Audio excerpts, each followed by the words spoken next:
இந்துக்களையெல்லாம் மனுஷிய புத்திராவில் எழுதியிருக்கிறது என்று சொல்லி ஒரு நாடாளுமன்ற உறுப்பினர் இந்துக்களையெல்லாம் வேசி மகன் என்று சொன்னார். தற்பொழுது டெல்லியில்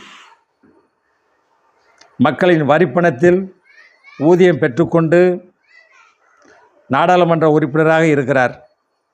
மக்கள் இந்துக்கள் ஓட்டு அதிகம் உள்ள தமிழ்நாட்டில் வாக்குகளை பெற்றுவிட்டு இந்துக்களுக்கு எதிராக பேசி இன்று பதவியில் ஒட்டி கொண்டிருக்கிறார். கட்சி தலைமையும் அவரை கட்சியை விட்டு நீக்கவில்லை. மக்கள் இன்னும் போராடவில்லை. கட்சியிலிருந்து நீக்க வேண்டும் இவ்வாறான மனிதர்களை.